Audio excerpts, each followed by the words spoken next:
शुभ गुरुवार। ओम साईं राम। आज मैं अपने बारे में कुछ बताना चाहती हूँ। मैं आज से कम 15 साल पहले साईं बाबा को मानती नहीं थी, बिल्कुल भी। मेरी बहन बाबा के व्रत करती थी, मुझे बोलती थी कि साईं बाबा के व्रत कर। मैं बोली कि नहीं, मुझे तो ये भगवान से लगते ही नहीं है, तो मैं इनके व्रत क्या करूँ। तो मैंने ये कहकर छोड़ दिया। उसके बाद मेरी शादी हो गई 4-5 साल बाद। फिर एक बार मेरी बहन साईं बाबा के मंदिर से आ रही थी और आती हुई, मेरा जो गांव है ससुराल वो रास्ते में ही पड़ता है, मेरे पास आई और मुझे साईं बाबा की उदी देकर चली गई।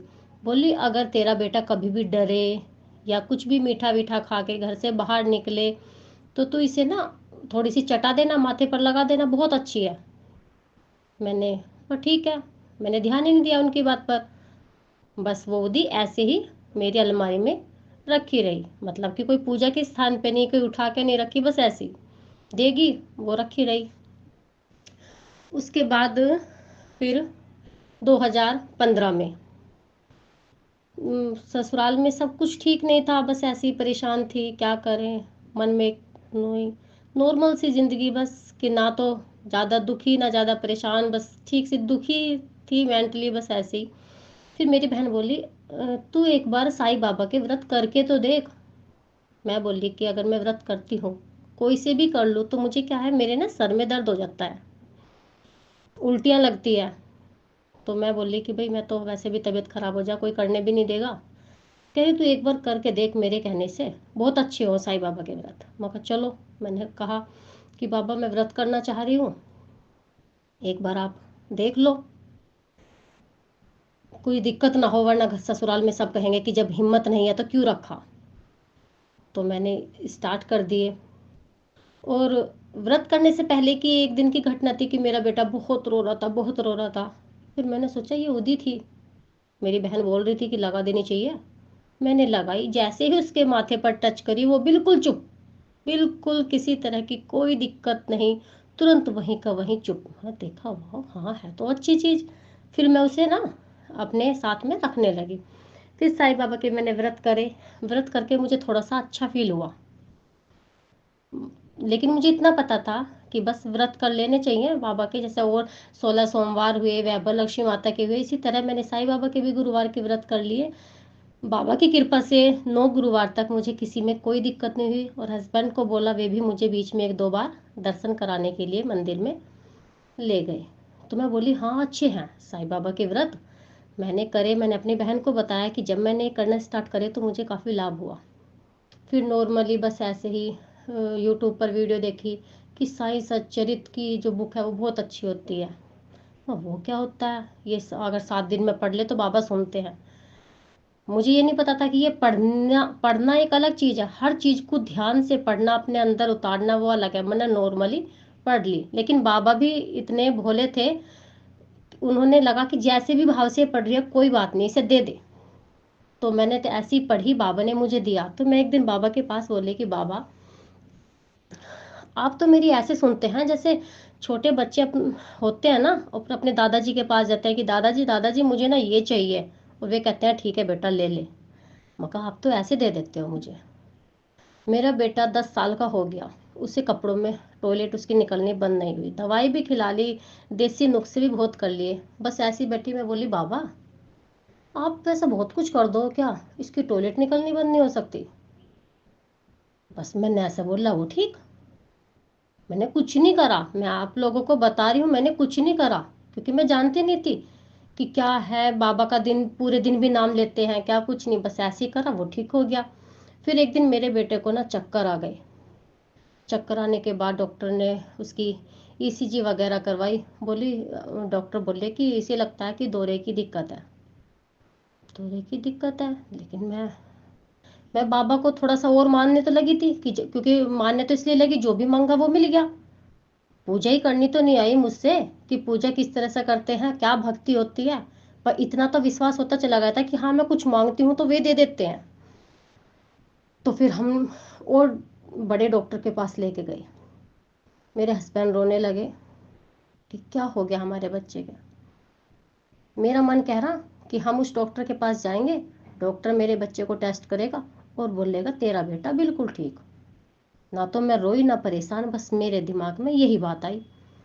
तो डॉक्टर के यहाँ चले गए, अंदर गए, वही बात, डॉक्टर ने देखा, बच्चे के टेस्ट करे और बोला तेरा बेटा बिल्कुल ठीक।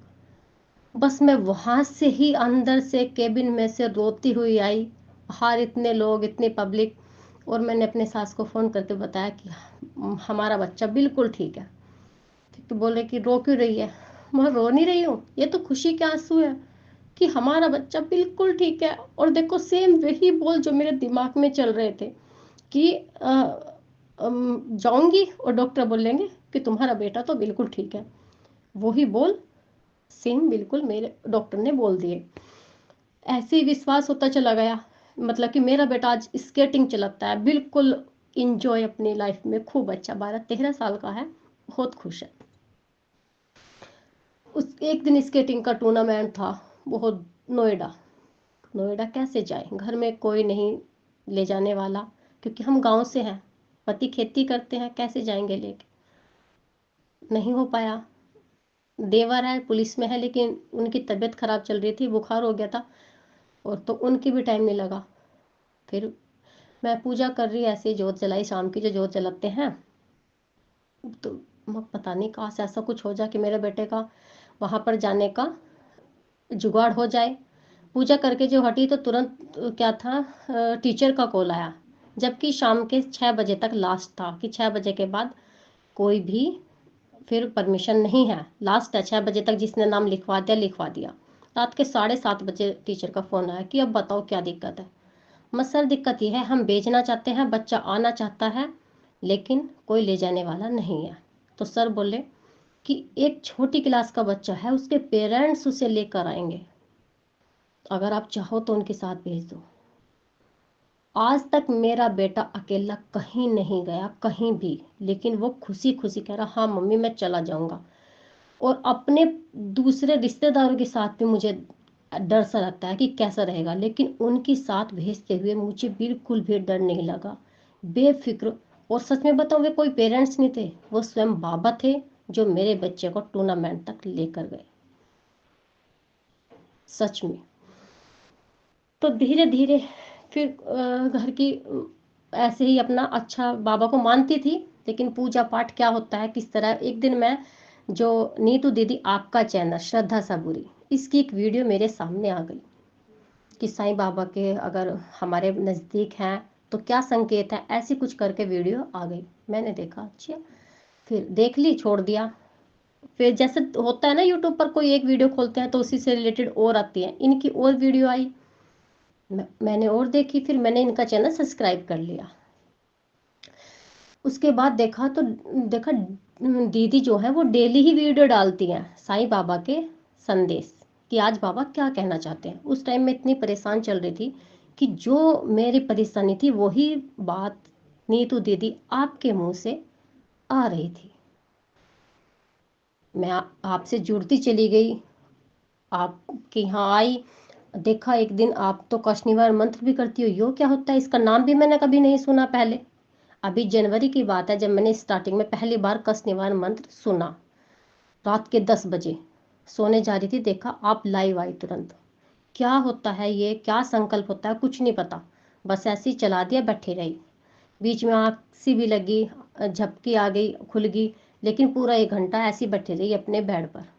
मन में सोचा कि ऐसे भी कर सकते हैं क्या, तभी आपने उधर से बोला कि हम कहीं पर भी बैठ के कष्ट निवारण मंत्र कर सकते हैं। मतलब जो भी दिमाग में डाउट आते चले गए, वो बाबा ने आपके मुख के जरिए सब कुछ क्लियर कराते चले गए। और सच में जब से कष्ट निवारण मंत्र से जुड़ी हूँ, आपके चैनल पर लाइव पर जो आकर कष्ट निवारण मंत्र करती हूँ, जो भी बाबा से मांगती हूँ, घर में इतनी परेशानी चल रही थी मेरे और मेरे पति के बीच में भी, कभी कभी कुछ भी, मतलब कि मैं मेंटली ना डिस्टर्ब इतनी हो गई थी कि मेरे सर का दर्द नहीं जा रहा था, बहुत परेशान रहने लगी थी। और जैसे ही कष्ट निवारण मंत्र मैंने करना शुरू किया, मैं आपको सच में बताऊं ना, अगर कोई बात भी नहीं करता ना, मैं फिर भी खुश हूँ। मतलब कि वो टेंशन खत्म ही हो गई, मन मन में साईं साईं साईं, बहुत खुश हूँ मैं आज। इतनी बड़ी हस्ती नहीं है, गांव में है, खेती है, लेकिन फिर भी मैं अपनी लाइफ से खुश हूँ। और यही मैं विश्वास के साथ कह सकती हूँ, जैसा मेरा समय आज चल रहा है, आने वाला और भी बेहतर होगा। बस आप सबसे यही कहना चाहती हूँ कि जो बाबा के जो दो बोल हैं, श्रद्धा और सबूरी, ये रखो। अगर कष्ट निवारण मंत्र करा है, कुछ नहीं हुआ, तो ये सोचो कि कुछ कर्म थे इसलिए नहीं हुआ, लेकिन सब कुछ ठीक होगा, एक दिन जरूर होगा। तो बाबा से जुड़कर मेरे जीवन में बहुत परिवर्तन आया है। जो भी, अगर किसी भी तरह की किसी के जीवन में कोई भी परेशानी हो, अगर उदी उसके घर में है और बाबा को सच्चे मन से अगर उसने मान लिया, तो ये मान के चलो कि उसकी तो जिंदगी बन गई। ओम साई राम, जय साई राम, शुभ गुरुवार।